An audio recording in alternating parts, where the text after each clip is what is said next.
Bonjour, bonsoir, buenos dias, buenas noches. Welcome back to my channel, you guys. Today we're talking about Catfish. So this is Kash in Kenya. Make sure you subscribe if you're not yet part of the family. So Kash is 31. He's a musician and he's from BK, okay, New York City. I hear you, I see you. And Kenya, she's 25 and she lives in Atlanta. So she works a lot and she never has time to do FaceTime with him. So they haven't actually done anything like that. So he sent her a plane ticket around her birthday so that she'd be able to come to New York to see him. And she didn't even get on the plane. Like, what? That was like wasting money. I would be tight if I was him. And then he said that he went down, like he definitely makes moves and takes initiative. He went down there to see her, got like a nice little spot and stuff like that, and she did not show up for that neither. So it's like, how you literally come to somebody and they still don't show up. So after that, he was like that he broke up with her because, yeah, like what's the point after that, right? But somehow, some way, she squirmed she squirmed and put herself back into his life. So we're here now. So right now he's staying in LA because he got stuff he's taking care of. And it's crazy how, like, in the actual lawn in front of the building there were red flags. Yes. Why do I have a red flag? Because I'll be missing them all the time. So I need to be able to see it, okay? So that I can stop missing them. Because, I mean, you would think I would know better.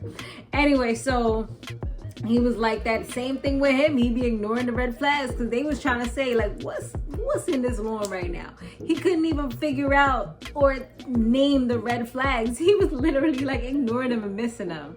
So that was definitely a sign, all right, showing that he tends to miss them.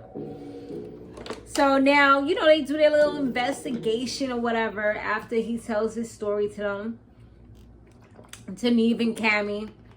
And they go ahead, they check her Instagram.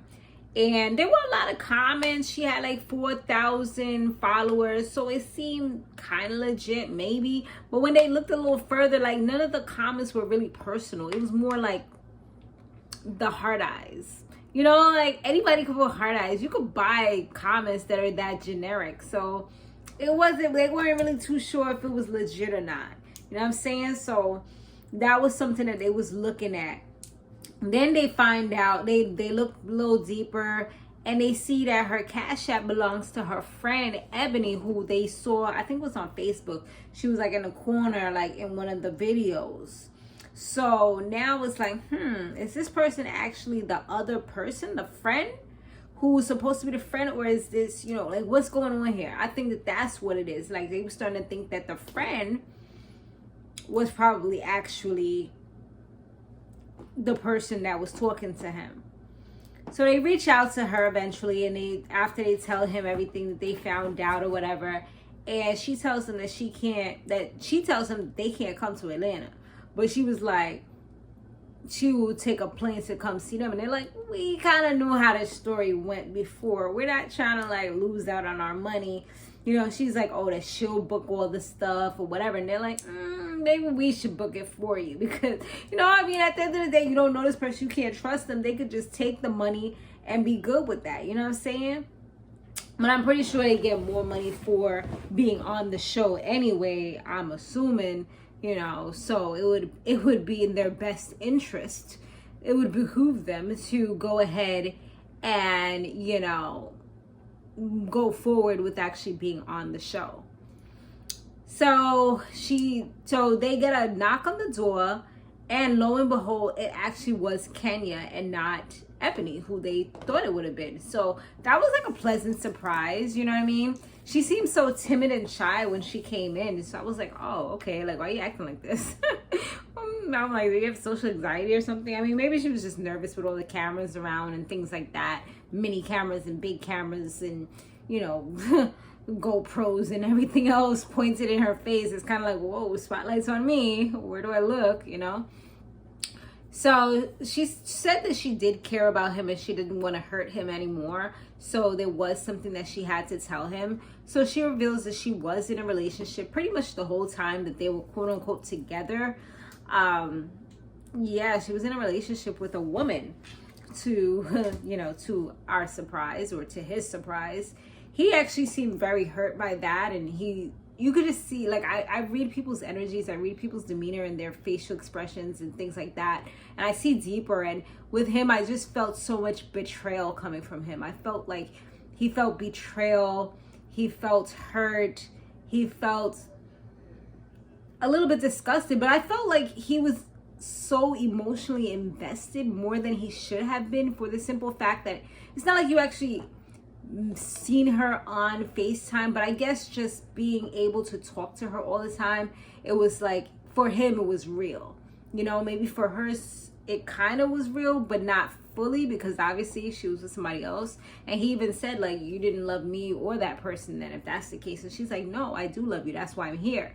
So she tried her best to, like, make it up to him and say the right things, but I think that ultimately it wasn't really phasing him. Like, he just seemed like a kid who, like, you didn't want, you sent him to bed early or something like that, and now he's like pouting, because he was just like pouting in the couch and just kind of like in a sulking mood, and just his vibes were low, his energy was low, and you could just tell, like, he was just off.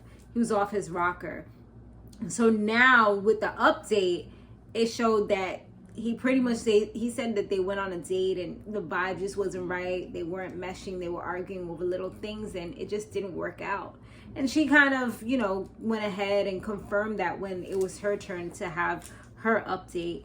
She was like, you know, but it is what it is. Things kind of just went south. So, I mean, I guess on the bright side, she was the real person. But on the dark side, they didn't work out. But sometimes you need these things in order to be able to move forward, because they would have been just stuck in this space, you know. And especially him, like, I feel like he was actually being a good guy. Maybe, I mean, he's a musician, so God knows what he was doing. Even if he's acting like he ain't do that, who knows? I mean, we'll give him the benefit of the doubt.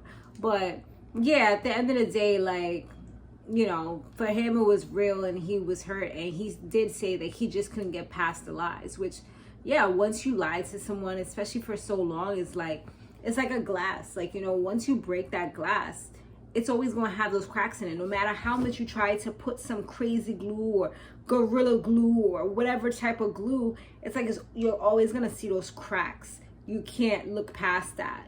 You know, you can still maybe drink from it and maybe you won't have any leakage, but it's always going to you're going to still see it. And that's just kind of like how trust works. But thanks so much for watching, guys. I will see you guys on the next one. And I appreciate your comments. Laters.